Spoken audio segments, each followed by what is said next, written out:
അസ്സലാമു അലൈക്കും. ഹായ്, നമസ്കാരം.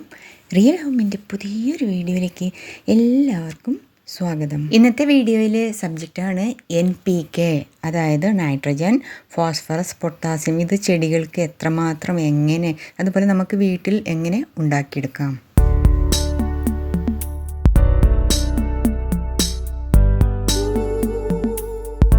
ചെടികളുടെ വളർച്ചയ്ക്ക് ആവശ്യമായ 3 പ്രധാന പോഷകങ്ങളാണ് അല്ലെങ്കിൽ ഘടകങ്ങളാണ് NPK: നൈട്രജൻ, ഫോസ്ഫറസ്, പൊട്ടാസ്യം. ഇവ ചെടികളെ വേഗത്തിൽ തഴച്ച് വളരാനും പൂക്കളുണ്ടാകാനും രോഗങ്ങളെ ചെറുക്കാനും സഹായിക്കുന്നു. നൈട്രജനാണ് നമ്മുടെ പച്ചക്കറികൾക്കും അതുപോലെ കറിവേപ്പില അങ്ങനത്തെ ഇലക്കറികളില്ലേ, അതിനൊക്കെ നല്ല കളറും ധാരാളമായിട്ട് ഇലകൾ ഉണ്ടാക്കാനും നല്ല ഫ്രഷായിട്ട് നമുക്ക് തോന്നിക്കാനുള്ള, അല്ലെങ്കിൽ മഞ്ഞ കളറൊക്കെ ഉണ്ടാവുക, അതിന് സഹായിക്കുന്ന ഘടകമാണ് നൈട്രജൻ. ഇലകൾ നല്ല വലിപ്പം വയ്ക്കാനും നല്ല കളറോടെ ഇരിക്കാനും ഒക്കെ നൈട്രജനാണ് ഹെൽപ്പ് ചെയ്യുന്നത്. നല്ല ക്യാരറ്റും നല്ല ഉരുളക്കിഴങ്ങ് നല്ല വലിപ്പത്തോടെയും കളറോടെയൊക്കെ കിട്ടാൻ ഹെൽപ്പ് ചെയ്യുന്ന എന്താണ്?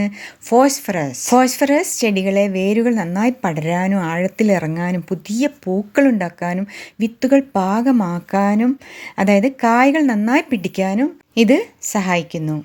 പിന്നെ അതായത് പൊട്ടാസ്യം ചെടികളെ രോഗങ്ങളിൽ നിന്ന് സംരക്ഷിക്കുകയും കാലാവസ്ഥ മാറ്റങ്ങളെ അതിജീവിപ്പിക്കാനും, അതായത് വരൾച്ച പോലത്തെ ചില ചെടികൾ കണ്ടില്ല, വെള്ളമില്ലെങ്കിലും പിന്നെയും അവിടെ തന്നെ നല്ല രീതിയിൽ ഒരു മഴ കിട്ടുമ്പോഴത്തേക്കും നല്ല രീതിയിൽ വളരും. ഇതിനൊക്കെ സഹായിക്കുന്നത് പൊട്ടാസ്യമാണ്. അപ്പോൾ നമ്മൾ ഈ 3 ഘടകങ്ങളും പ്രധാനമായതുകൊണ്ട് അത് ചെടികൾക്ക് നൽകിയേ പറ്റൂ. തന്നെയുമല്ല, വിളവ് വർദ്ധിപ്പിക്കാനും ഗുണനിലവാരം മെച്ചപ്പെടുത്താനും ഇത് സഹായിക്കുന്നു.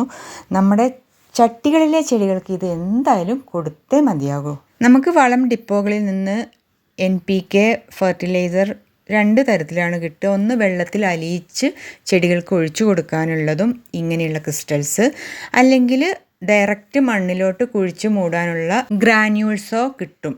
ഓക്കെ, ചട്ടിയിലെ ചെടികൾക്ക് 1/2 ടീസ്പൂൺ NPK 1 ലിറ്റർ വെള്ളത്തിൽ മിക്സ് ചെയ്തിട്ട് എല്ലാ മാസവും കൊടുക്കുകയാണെങ്കിൽ നല്ല പൂക്കളും അതുപോലെ നല്ല ഇലകളൊക്കെ കിട്ടും. 20:20 ആണ് നമ്മളതിന് യൂസ് ചെയ്യുന്നത്. ഇലക്കറികൾക്കാണെങ്കിൽ 3:1:1 1/2 ടീസ്പൂൺ 2 ലിറ്റർ വെള്ളത്തിൽ മിക്സ് ചെയ്തിട്ട് കൊടുക്കുക. പൂക്കളും കായ്കളും ഉണ്ടാകുന്ന ചെടികൾക്കാണെങ്കിൽ നമ്മൾ 2:1:2 എന്ന അനുപാതത്തിലായിരിക്കും കൊടുക്കുന്നത്. അത് പൂക്കളാകുന്ന സമയത്താണെങ്കിൽ 1 ടീസ്പൂൺ ഇങ്ങനത്തെ ഗ്രാന്യൂൾസ് ആണെങ്കിൽ മണ്ണിലോട്ട് വേരിൻ്റെ അടുത്തിടരുത്, കുറച്ച് ദൂരമായിട്ട് ഒരു കുഴി കുഴിച്ച് അതിലിട്ടിട്ട് മണ്ണ് കൊണ്ട് മൂടുക. ആദ്യം വെള്ളം നനച്ചിട്ട് വേണം നമ്മളിത് ചെയ്യാൻ. അതിന് ശേഷം ഒന്നും കൂടി വെള്ളം ഒഴിച്ചു കൊടുക്കുക. അത് ഒരു 2-3 ആഴ്ചയിൽ ഒരിക്കൽ ചെയ്യുന്നത് വളരെ നല്ലതായിരിക്കും. നമ്മുടെ അടുക്കളയിൽ ലഭ്യമായ ചില സാധനങ്ങളുണ്ട്. നമ്മൾ കളയാൻ വെച്ച ചായപ്പൊടി, കാപ്പിപ്പൊടി, പിന്നെ ലോണ് മുറിക്കുമ്പോൾ ആ പുല്ല്, ഇതിലൊക്കെ നൈട്രജൻ അടങ്ങിയിട്ടുണ്ട്. ഫോസ്ഫറസ് എവിടെയാണ് കിട്ടുക? എഗ്ഗിൻ്റെ ഷെല്ല്, മുട്ടത്തോടിൽ. അതുപോലെ പൊട്ടാസ്യം പഴത്തോല്, ഉള്ളിത്തോല്, വെളുത്തുള്ളിത്തോലിലും നന്നായിട്ട് പൊട്ടാസ്യം അടങ്ങിയതാണ്. അതുപോലെ ചാരമില്ലേ, പണ്ടൊക്കെ ഇഷ്ടം പോലെ കിട്ടും, എന്നാലും നമുക്ക് കുറച്ച് വിറക് കത്തിച്ചാൽ ചാരം കിട്ടുന്നതാണ്. കാൽസ്യം കൊടുക്കണം അല്ലേ, അത് നോൺ ടോക്സിക്കായ ചോക്ക് പൊടി നമുക്ക് അവൈലബിൾ ആയിരിക്കും ഷോപ്പിൽ. അത് പൊടിച്ച് ചേർത്ത് കൊടുക്കുന്നത് നല്ലതാണ്. ചാണകപ്പൊടിയിൽ 3:2:1 എന്ന കണക്കിലാണ് NPK ഉള്ളത്. നമ്മുടെ ചട്ടികൾ ഇങ്ങനെ ഉണങ്ങി വരണ്ട് നിൽക്കുമ്പോൾ ഒരിക്കലും വളം ഇട്ട് കൊടുക്കാനേ പാടില്ല. നന്നായിട്ട് നനച്ചതിന് ശേഷം മാത്രമേ ചെടികൾക്ക് വളം നൽകാൻ പാടുള്ളൂ. രാവിലെയോ വൈകിട്ടോ മാത്രം നമ്മൾ വളം ചെയ്യാൻ ശ്രദ്ധിക്കണം. നമ്മൾ ഉച്ചയ്ക്ക് ചെയ്യരുത്. നവംബർ, ഫെബ്രുവരി ഈ മാസങ്ങളുടെ ഇടയ്ക്ക് വളം ചെയ്യരുത്. ഒരു സമ്മർ സീസണില്ലേ, വേനൽക്കാലത്തായിരിക്കും ഏറ്റവും ബെസ്റ്റ്. അടുക്കളയിൽ നിന്ന് കിട്ടുന്ന പഴത്തോലും മുട്ടത്തോടൊക്കെ വെച്ചിട്ട് നമുക്ക് എങ്ങനെ ഒരു നല്ലൊരു ഫെർട്ടിലൈസർ ഉണ്ടാക്കാം എന്ന ഒരു വീഡിയോ നമ്മുടെ ചാനലിൽ വെച്ചിട്ടുണ്ട്. ഞാൻ വേണമെങ്കിൽ ഡിസ്ക്രിപ്ഷൻ ബോക്സിൽ അതിൻ്റെ ലിങ്ക് കൊടുക്കാം കേട്ടോ. തണുപ്പ് കാലത്ത് ഒരിക്കലും വളം ചെയ്യരുത്. അതാണ് നവംബർ ടു ഫെബ്രുവരി പാടില്ല എന്ന് പറഞ്ഞത് കേട്ടോ. നമ്മുടെ കിച്ചണിൽ നൈട്രജനും ഫോസ്ഫറസും പൊട്ടാസ്യം ഒക്കെ ഇഷ്ടം പോലെയാണ്. അപ്പോൾ പൊട്ടാസ്യം എവിടെയുള്ളത്?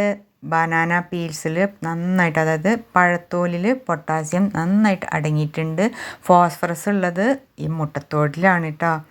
അപ്പോൾ ഇത് എല്ലാം നമ്മൾ വെള്ളത്തിൽ മുക്കി വെച്ചിട്ട് ഒരാഴ്ച കഴിഞ്ഞിട്ട് അതിൻ്റെ 10 ഇരട്ടി വെള്ളം ഒഴിച്ചിട്ട് വേണം നമ്മൾ ചെടികൾക്ക് ഒഴിച്ച് കൊടുക്കാൻ.